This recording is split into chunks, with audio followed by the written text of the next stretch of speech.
vir die geleentheid en vir die uitnodiging. Ek waardeer dit verskriklik baie. I'm going to try my best to speak in English so that everyone can follow. I will probably throw in a few Afrikaans words here and there. But let me just see if I can start my PowerPoint for you tonight. Yeah, tonight I'm not talking about the prisoners of war, the prisoner of war art. And since it's Women's Month, I will talk about Anglo-Boer women of Valour and just share with you a few women's stories during the war. And when I did the research for this presentation, one of the things that I noticed was actually that each of them had their own story to tell, and that each of them had a unique experience during the war. And I hope you can pick that up as we go along and also share in their hardships, but also in their lives. And yeah, just meet them as the women they are. So, as the saying goes, behind every great man stands a strong woman. And for this specific talk, I'm looking at the generals' wives. And they're a little bit tongue in the cheek. I'm referring to the Mrs. Generals. You know, usually in the olden days, you would get Mevrou Generaal, or Mevrou Dominee, or Mevrou Doctor. So in this case, it's all the Mrs. Generals.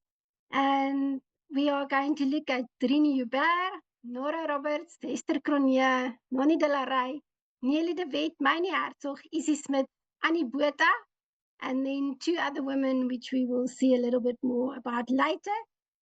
So the first lady that I'm going to tell you about is the fearless Indrina Johanna Susanna, nicknamed Drienie Joubert. She was a Botha, and she was born 27 September 1830 in the Richmond district, and she was baptized in Greeff actually by Reverend Andrew Murray. But Drienie actually had a very long history, you know, pioneer history, and I will tell you a little bit more about that on the next slide. But just on this slide, there you can see her in the image with her revolver in her hand. She's quite a formidable woman, and she obviously married General Petrus Jacobus Piet Joubert, and they got married on the 2nd of April 1851 in Potchefstroom, and they had 8 children together. And as I mentioned on this slide, I aptly named the Warrior Queen because she grew up during the Great Track. She was actually, as a young girl, present at Vegkop and also at Valour. So war, conflicts, you know, wasn't new to her. She knew about it from a very young age. And after she married General Joubert, she went with him on all his expeditions and all his conflicts that he was involved with, such as the Mapoch War, the Malaboch War, Mujaji, and the Makatu War. And every time she would pitch her tent outside his camp, and she would look after the wounded, and she would also procure food supplies, helping where she can, you know, assisting in providing food, especially for the general. So she was always with him when he went on commando. And that is the place that she saw herself as well at being. One of the famous incidents that you might know about is where she also was involved and also again pitched her tent at the Battle of Majuba in 1881. And there you can see that beautiful statue. That statue is that the original one is at Pietersburg, and where the story is told that it was Drienie that actually first saw the British soldiers on Majuba early the morning when she woke up and made some coffee for the General Joubert. She saw them on the hill and she alerted him and said, "But you must send the troops up before they can actually strike first." And that gave them the element of surprise, or that is how the story goes for the Battle of Majuba. So by the time that the Anglo-Boer War broke out, it was no different. Drienie also pitched her tent and went along with General Joubert to the Natal front. And she was quite a well-known figure by that time. Even the Valour Marial referred to her as the quartermaster. And here I can just give you a short little quote. It's about her and what she did in Natal. And the description there goes, "It was the gaunt, determined little old lady who's reputed to have been the first to notice the damage being done by Abdi's guns and to have ordered the gun crew of Long Tom to change target and open fire against them. This incident probably led to her being..." So in February 1900, General Joubert fell from his horse in the vicinity of Beacon Hill in Natal, and he was taken to the Fortress Hospital. And not long after that, on the 27th of March 1900, General Joubert died in Pretoria. And Drienie was heartbroken after that. They were married for 50 years. And like I mentioned, she went with him everywhere. So I can really think it was really for a very, very sad time. But the resourceful woman she was, she didn't just go and sit in a heap. During the occupation and after the occupation of Pretoria, there was obviously a curfew and you had to get passes. But she was part of the spy network, the so-called Kapi Commando in Pretoria. And she also helped for Jan F. Eselje to escape from Pretoria. And that is actually quite a unique story where she dressed him up in women's clothing and assisted him to escape with a pass, to her farm. And the plan actually worked. I know in the description he actually wore high heels and everything, but her plan worked, and so she assisted him to escape. That is just one of the stories during that time. Drienie still didn't, lie down, became unknown. Actually, she just went from strength to strength. And that is where my heading for this slide came from. The Lady Doth Protest March, because she was one of the main organizers for the Women's March to the Union Buildings on the 4th of August 1915. That was in regards with the women protesting against the imprisonment of the rebel leaders, and where they also handed over a petition at the Union Buildings, and she was very much involved with that. Not too long after that, about a year later, she actually died on the 8th of September 1916. She was buried in the old Pretoria cemetery, but later on she was reburied on their farm, Resfontein, in a mausoleum. And on that tombstone, there's also the wording that says, "Haar lewe was opofferende liefde." So she really sort of gave her life in love to everyone she knew. And there you can also see a picture of the mausoleum on the Resfontein farm. And that is the first lady that we did, is Drienie Joubert, who was quite fearless.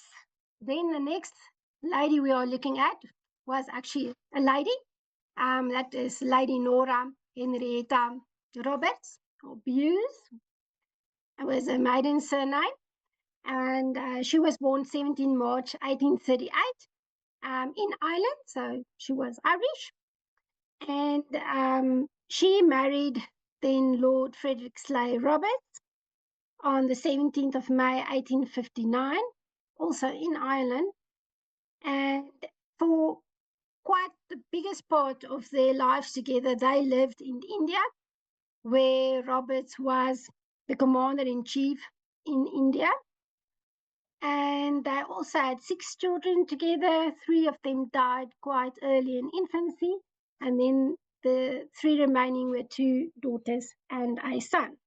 During the war, actually quite at the beginning of the war, and this is actually very sad, on the day that Roberts left for South Africa to come and be the commander in South Africa, he received word that his only son, the 27-year-old Lieutenant Frederick Hugh Shurston Roberts, then succumbed to his wounds that he got from the battle at Colenso on the 15th of December 1899.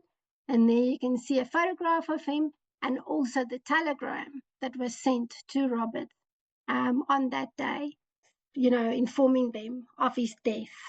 And I think it was very sad for both of them because it was their only son, and it was the apple of their eye. But nevertheless, Roberts did his duty. He came to South Africa, and Lady Roberts accompanied him. There's few letters written between Queen Victoria and Roberts himself, where the Queen actually expresses a serious objections to the women going with the men or accompanying the men to South Africa. She had quite reservations against the so-called camp followers, as some would call these ladies. But Robert said he appreciated it that he had his wife and his daughters with him during the trying times, and actually that his wife also did a lot of work in the hospitals and assisted and helped the British soldiers during that time as well. So Roberts obviously occupied Bloemfontein and then Pretoria, and all the while his wife came with the armored train after the occupations, and she even embroidered a small silk Union Jack flag with a shamrock that was hoisted at Bloemfontein and Pretoria. Just to give you a little bit of a quote again, people spoke of a petticoat government, as though the Field Marshal's baton, was in Nora's large knapsack, and large she was, towering over the little man. So that just gives you an idea again of how much taller she was than Lord Roberts himself, and that she was also a very stern woman. She also, some would say, carried the pants in the house, but she also, made herself heard. And that's why she lets me think a lot about Drienie Joubert and the type of women they were. So just a last slide here. One of the 4.7-inch naval guns were actually named after Lady Roberts. And it's funny how a lot of the guns were named after women. But this specific gun, the pieces of the gun, although it was destroyed, were picked up later in the field, and you can still see part of those pieces or part of the gun, which is in the collection of the Ditsong Cultural History Museum. So there's an image of that. And then Lady Roberts, she was actually, she had quite a few titles. She was Baroness Roberts, later on Countess Roberts. She had quite a few orders and medals rewarded to her.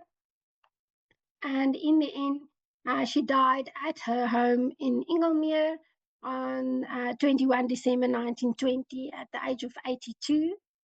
And she was buried at the Ascot Priory Cemetery in the UK, but interesting enough, not with Lord Roberts, because he was such an important figure during the war, and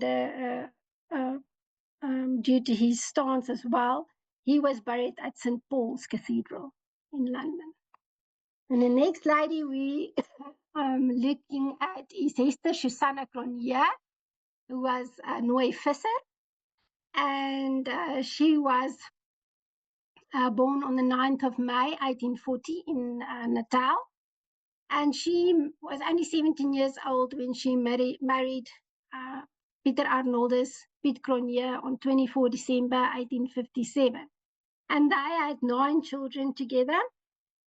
And as with the older ladies, I think you will see later on,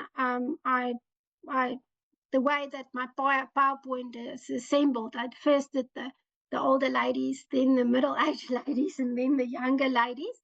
So she can be deemed as one of the older ladies. But she also, again, went with her husband to the front, to the Western Front in this case. And here is again just a quote, giving you an idea that she was a very humble person. She was a very reserved person. En die quote sê, 'n eenvoudige ou boerin soos Tannie Krige, altyd in swart geklee, maar sy is geensins vertonig oor die waardigheid van haar eggenoot nie. 'n voorbeeld wat baie vrouens, Duitse offisiere, ministers en professore ter harte sou kon neem. And like I mentioned, she assisted into the Western Front, but in this specific instance, they really had a very bad encounter, and this was at the Battle of Paardeberg. There were about, some sources differ in the amount, but about 50 women and children in the lager, and that was also bombarded at that time. And there you can just see a description how it would have been for the women in the battle, in the conflict. They had to dig holes in the sides of the river so that they could get away from the shelling and the bombs. And in the end, with all the dead corpses, the dead horses, the stench that was there, it became really unbearable. They didn't have water, they didn't have food, and in the end, General Cronje gave over to Roberts at Paardeberg, and this is one of the few instances, or some of the instances, where you actually get a recollection of a woman that was in the thick of it, in the thick of the battle. As she was captured with General Cronje, one of his provisions, or that he asked from Lord Roberts, was that his wife, his grandson, and his aide-de-camp and a few other members that was with him when he was caught would be sent to St. Helena, and that was granted to him. So, in effect, Hester was then also a prisoner of war that was sent with her husband, and they arrived on the 14th of April 1900 on St. Helena. And they, again, because he was a general, he had the good fortune to be sent to Kent Cottage, so he didn't stay with the men in one of the POW camps. And there, Hester attended to his needs, made food for him, looked after him and their grandson, and she even, hosted the Dominee Low also for Sunday luncheons. But after just a while that they were there, they received the very sad news that their own son, who was also 27 years of age, died on the 7th of March 1900 at Kanonfontein in the Orange Free State. And this news absolutely devastated Hester. She was so heartbroken, and she really couldn't get over it. So after they returned from St. Helena and they returned to South Africa after the war ended, it was only not even a year after they returned to South Africa that she passed away at their home at Palmietfontein in Potchefstroom in 1903. And there you can see the grave and an inscription on the tomb as well. And the General Cronje said that she was inconsolable after her son's death, and he writes, "It robbed her of her mind. She became like a child, broken in body and mind. She never recovered, not even when she said goodbye to me, her husband, on her deathbed." And this is a really sad story of one of the ladies that I'm introducing to you tonight that really spoke to my heart and a mother's heart about losing your son in battle. And maybe was it worth it? That's maybe one of the questions that she really wrestled with in her last days. And then this lady, most of you would probably know, is the well-known Nonnie De La Rey. She was again a Nooi Greeff, and she was born 28 June 1856 in Tilbach in the Cape Colony. And she married the 29-year-old Jacobus Herculaas Koos De La Rey on 24 October 1876 at Zeres. They were farmers. They had a farm, Manana, and later Elandsfontein. And they had quite a big family, 12 children. And also when Nonnie's mother died, she also even took in, the last children of her mother and became a foster mother for them as well. As the war broke out, Nonnie's recollections or experiences in the war can be divided into the first phase and the second phase. And the first phase is mainly where she lived on their farm at Elandsfontein. She looked after the farm. She still tried to do the farming activities. And during this time was also the sad news of her son and that died on 28 November 1899 at the Battle of Modderriver.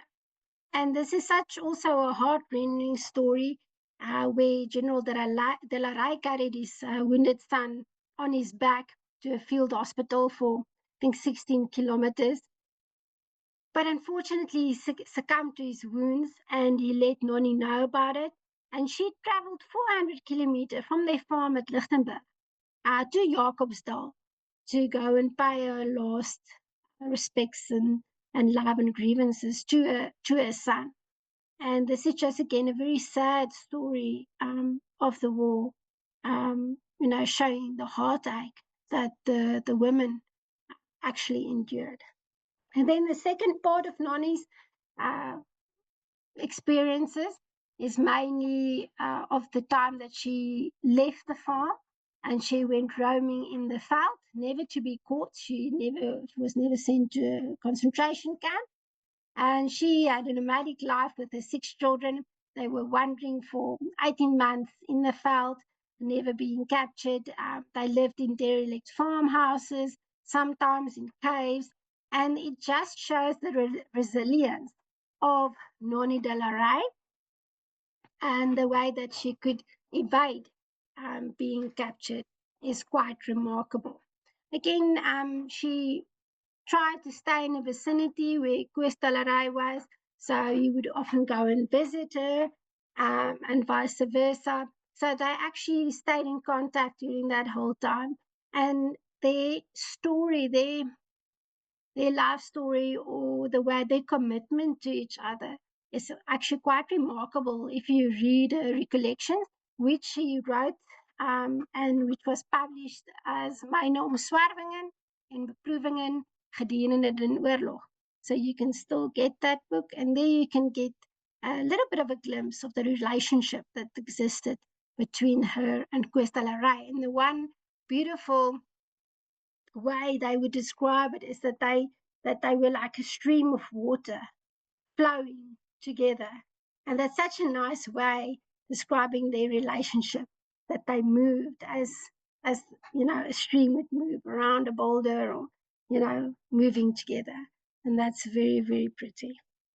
And in one of the stories, which is very well known, is where she actually assisted in going to the wounded Lord Methuen, who burnt down their farmhouse. and he was wounded on the 7th of March 1902 at Tweebosch. And Methuen requested also that she sent a telegram to his wife in England, informing her that he was wounded, which Nonnie did. And one of the remarkable things that Nonnie did was that she slaughtered a chicken and sent the chicken with some rusk to Lord Methuen before he went further to the hospital. And that really shows her the person she was.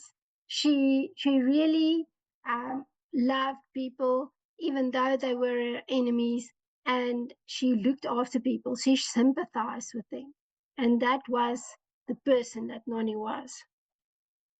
And there you can see one of the Governor General, Lord Buxton, also said that he found in her a most sympathetic friend. Then after the war, there you can see the De La Rey family, again, big family, lots of children.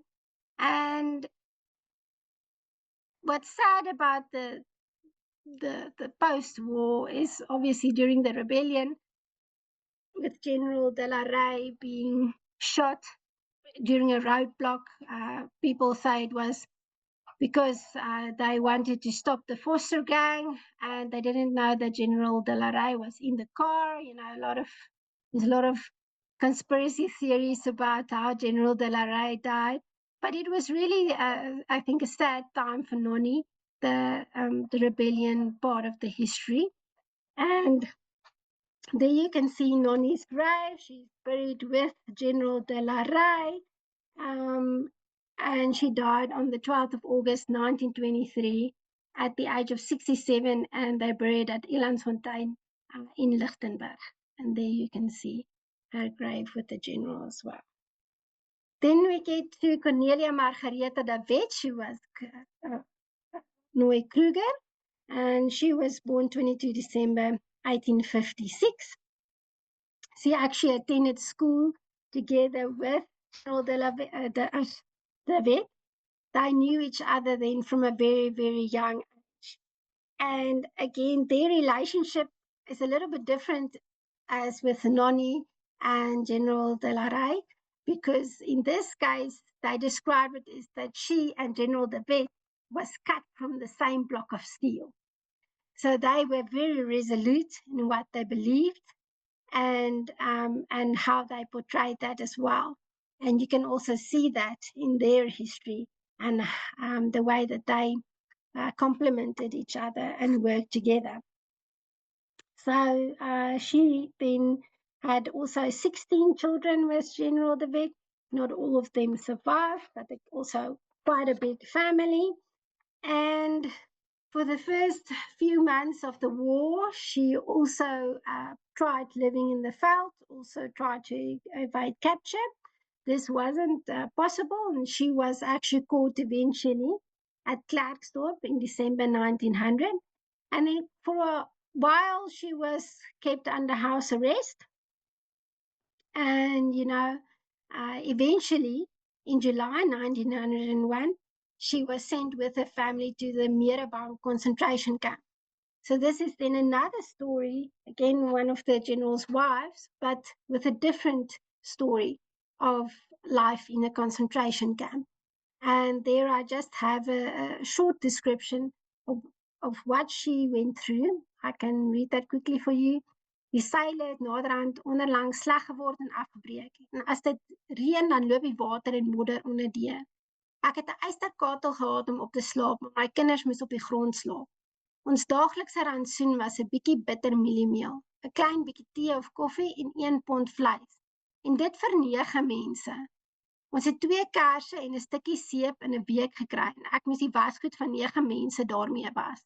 Die kinders se tandvleis het seer geword en swart geword van die slegte kos wat hulle gedurig moes eet. And this again gives you a recollection of her experiences during the war, and maybe also why she was so resolute in her way of thinking, because she had a total different experience than some of the other women that I've introduced to you or will introduce to you. One of the most well-known instances or stories, again, associated with her is that on 15 September 1901, Kitchener issued a proclamation that the Boers that didn't lay down arms would receive lifelong ban from South Africa. Some of the women in the Merebank camp, about 50 of them, then drew up a petition, and they wanted her to sign the petition, and she refused. She actually tore up the petition, and she said the men should fight till the end, and that was her stance on the war. And for that, there was actually a monument erected. As you can see in the picture over there, it was made by Kurt Steinbach, and this was actually done on her grave. So she's one of the few ladies who actually received a monument or a memorial dedicated to her, or then to the stance that she took during the war. Again, after the war ended, when they returned to their farm, having to rebuild, one of the sad part of the history is again during the rebellion, starting in 1914, and General De Wet was part of the rebellion. And even during that time, there you can see the resoluteness of his wife, that she actually, some people would say, was fanatical, or, gave up her son and her sons and her husband for the cause later on during the rebellion. And then also she paid the price, because one 19-year-old son was killed near Doornberg in Winburg. And then also the general, at that late stage of his life, he was imprisoned, and she also attended the whole prison hearing, where he was sentenced to 6 years in prison and a hefty fine. So I think the second part of the history associated is always the sad part for me, is during the rebellion. And there you can also see a quote that says she was very resolute. Sy het haar familie opgeoffer vir volk en vaderland.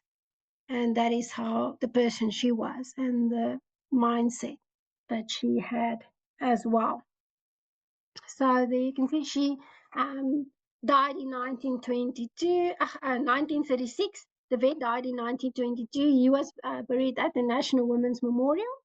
And you can see his wife, Nellie, was buried at the Wetstorp. That was the previous slide of the memorial on her grave. Now we get to the younger ladies. This is Wilhelmina Jacoba Mynie Hertzog. She was married to James Barry Minnick Hertzog. And these next couple of ladies, you will see they actually were quite educated. They, which is a little bit different from the previous ladies. She actually met Hertzog at the Victoria College.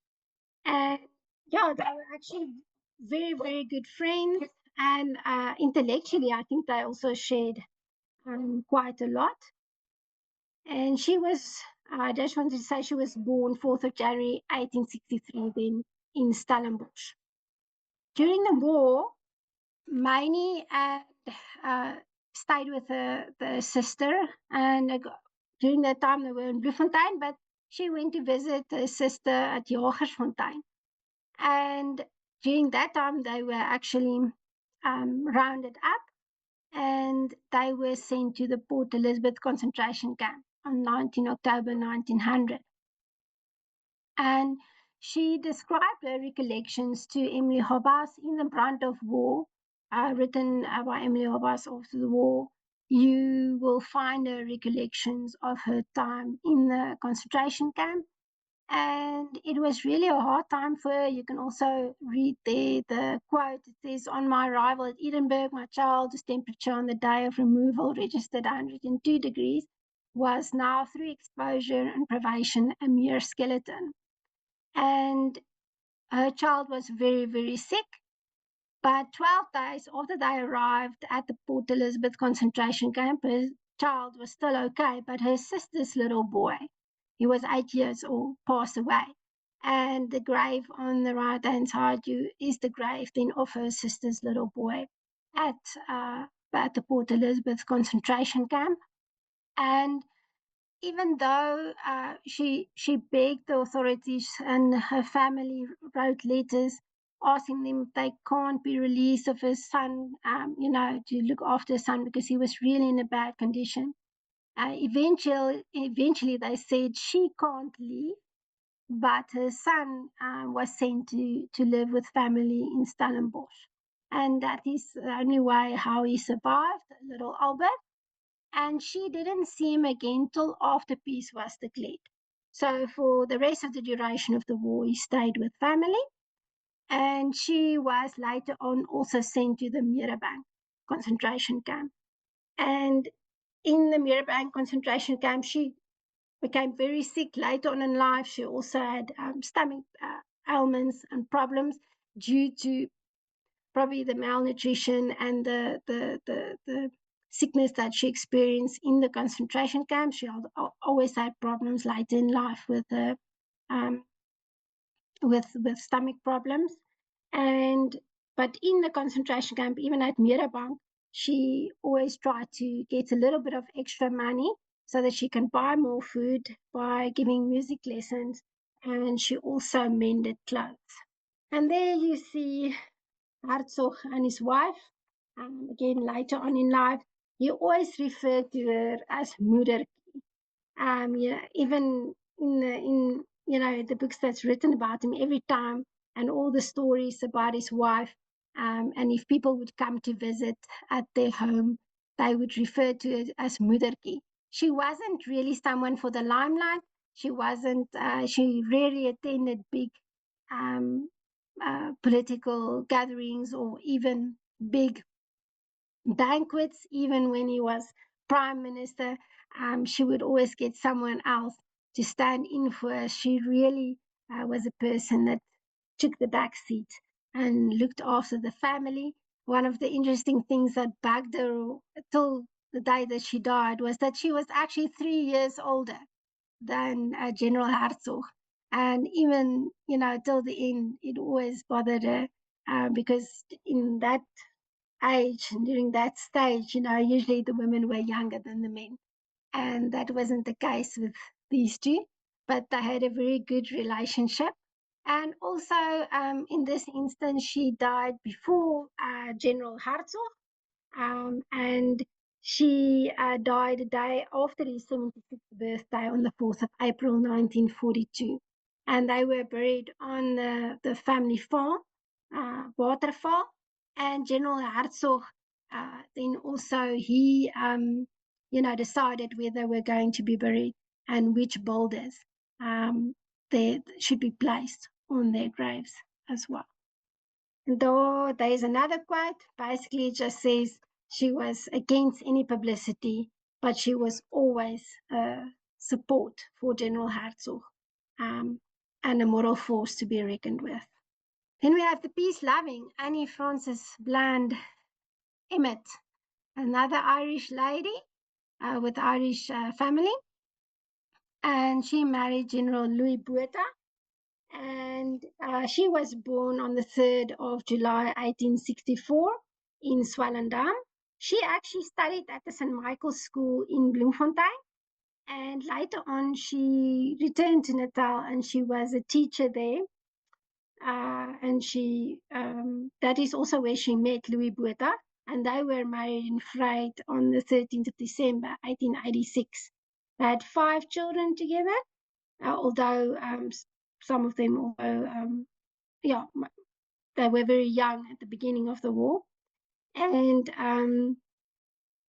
when the war broke out, Annie was still in Pretoria, and there she met up and she actually got to know Lord Kitchener as well, Roberts and then Lord Kitchener, and she was seen as a mediator between the British government or the British military forces at that stage, and then also Louis Botha.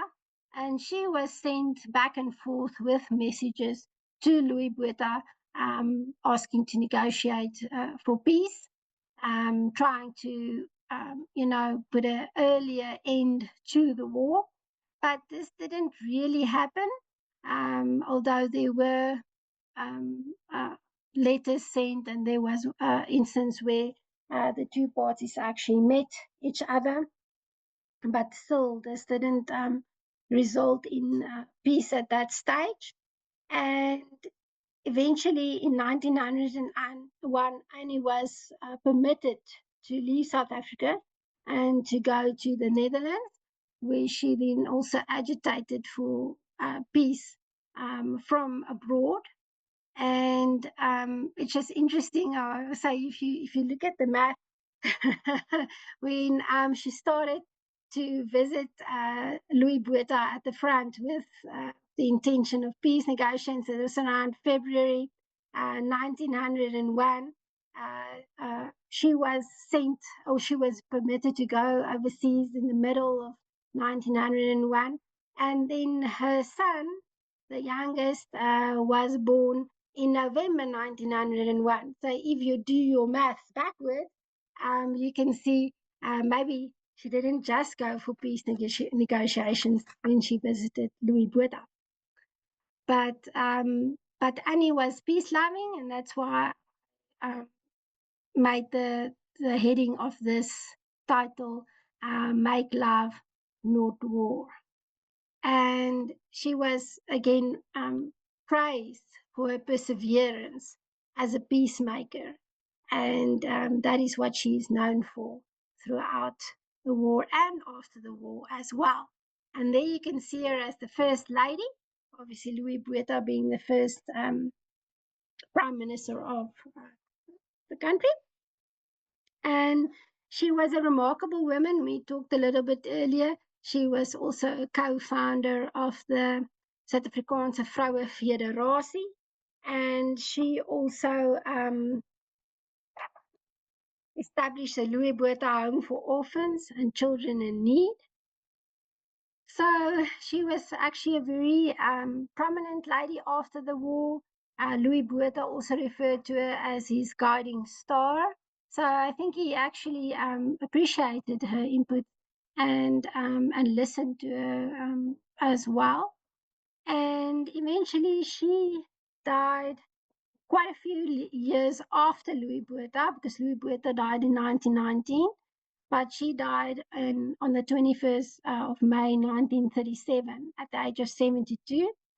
And she was buried again with him at the Rebecca Street Cemetery in Pretoria. And there we have Sabella Margaretha Isie Smuts, Nooi Krige. She was born 1870, 22 December 1870 at Klein Libertas in Stellenbosch. And again, she and Jan Smuts had a lot in common, especially they were inquiring minds. They loved poetry. They loved, the classics. They loved also music together. And I think they had a very interesting relationship. If you read about the relationship that they had and the level of relationship, I think it was quite an intellectual relationship. And that's obviously why they met, and they could share a lot as well. And they were classmates. They actually studied together, also at the Victoria College, walking to studies. So he first went to finish his studies overseas, and after he returned, they married on the 30th of April 1897 in Stellenbosch. Smuts became state attorney. They moved then to Pretoria, and they had a sad beginning to their relationship. They had twins who died quite early in infancy. And then they had a little boy, Kosi, who was born April 1899.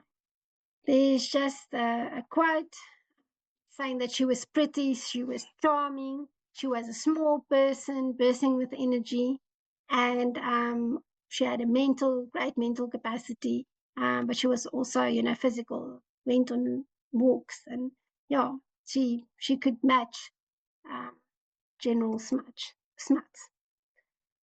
As the war broke out, Pretoria was occupied. Again, they would come and ransack her house looking for information, anything about Jan Smuts. She actually, and you can see it still today at the Jan Smuts house, there's these bamboo railings, curtain railings, so she hid some of the more sensitive documentation in the railings. The rest she destroyed. Also, the early love letters she also destroyed, which is quite sad. There's actually just the first letter that he wrote to her ever that she kept, that survived till this day. And again, during her separation from Jan Smuts, they didn't see each other for years. And unfortunately, their little son, Kosi, died in August 1900. And she had to carry that sadness with her on her own. She couldn't even convey the information that their son died to Jan Smuts. And that was very sad for her. It really bothered her. So in January 1901, she had to pack up all her belongings, and she was sent to Pietermaritzburg, but she wasn't sent to a concentration camp. So she was placed with a family member in house arrest, and that is where she stayed for the duration of the war. And she pleaded that she should also be sent to a concentration camp, as was some of the other women that she knew, like Mynie. She was very good friends with Mynie Hertzog. And but this wasn't allowed, so she was just kept under house arrest. But even during that time, she became very ill. At one stage, she only weighed 45 kilograms, and she was really very, very, I think, saddened, and went through a very emotional time, being away from Jan, trying to deal with her son's death. So she also went through a very, very sad and emotional time. And after the war, she was still very, very patriotic. The children that were born afterwards, the story goes that they were born under the vuurkleer. She actually would have the flag draped over the bed when she gave birth. But eventually, as time went on, that rough edge and unforgiving spirit actually subsided. And as Jan Smuts also became involved more and more with politics, the governing of the country, she started to get more a soft heart, and then also started to not be so as patriotic, but yeah, she started to be more forgiving, I would say, and not as prejudiced. And then that's the second part of her life. We all know her as Oma Isie. She started the Gifts and Comforts Fund. She played a huge role, giving, sending comforts and care packages to the soldiers during the Second World War. And that is also what she was known for, was Oma Isie. And there you can see she's not buried on the farm at Doornkleef, but she and General Smuts' ashes were then also scattered on their farm at the memorial stone. And then the last two women that I just quickly want to share with you, the one was a general's wife, but he was demoted. And then that was Sannie De Wet. And then another amazing woman was Lilith Plaatje. Now, Susanna Margaretha De Wet, she was actually De Wet also. And she was the wife of Pieter Daniel De Wet. Now, he was a general. He was De Wet's brother. But he decided to become a joiner, to join the British side, and then that is why I said he became demoted as general. And if you read the book by Albert Blake, Broeder Twist, you can see the twist, the yeah, I don't know what's the English word for it, that existed between the two brothers. They just couldn't see eye to eye later on in the war.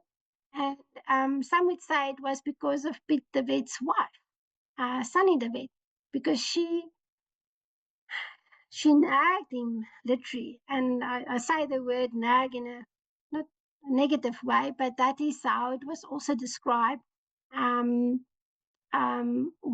Oscar Intager visited them, and he would write time and again in his recollections how Sannie De Wet would, just go on at Piet De Wet about, the farms being burnt and the cattle and the sheep being confiscated and the women being sent to concentration camps, and what if it happened to her.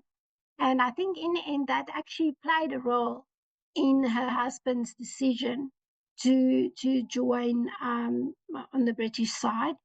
And again, the Boers weren't very happy with that. They ransacked their house. She was still on the farm at that stage. She was pregnant with their child, little girl. And eventually, her husband, Piet De Wet, got permission to get some soldiers and to go and relieve her, to escort her and his family to Kroonstad, away from the farm so that they could be safe. And that is what he did. And for the rest of the duration of the war, they stayed on at Kroonstad. He started a business there, providing milk and meat to the military hospital in Kroonstad. And for the biggest part, the family actually survived. So this is one instance where there's a total different view of the war and the stance in the war, where you had General De Wet's wife, Cornelia De Wet, and now you have Sannie De Wet, and you can see the two families and different sides of the war, and how the women, the wives, experienced the war, and also the influence that they had on their husbands, which also played a very big role. And there you have Elizabeth Lilith Plaatje. She was married to Saul Plaatje, and the reason why I included her, Saul Plaatje is one of the very few, if not the only, black person that actually kept a diary during the war. And they also had an interesting relationship. Again, very educated, both of them. She was also very educated. She was a few months younger than Saul Plaatje, and she was also a teacher. So both of them very well connected. And unfortunately, there isn't a lot of information about her. Even if you go on the internet, there's not a lot. But her recollections during the war isn't also written up. There's very few recollections of Black women and their experience during the war. And that is maybe the missing stories, or the missing parts of the puzzle, is to not to forget about these women, because they were also there, although you don't always read about their stories, or there's not necessarily a lot of documentary evidence. It doesn't mean they didn't live through the war. They had their own anguish. In this instance, Saul Plaatje was a journalist, and he also was a court interpreter, and he was in Mafeking.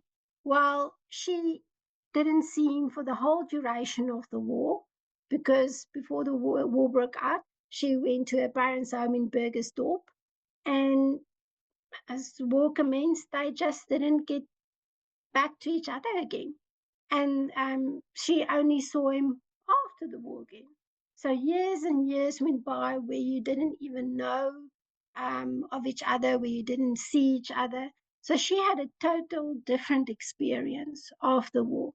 And that's why I wanted to actually add her. So Plaatje even said maybe it was better that she wasn't in Mafeking, because in Mafeking they were, shelled.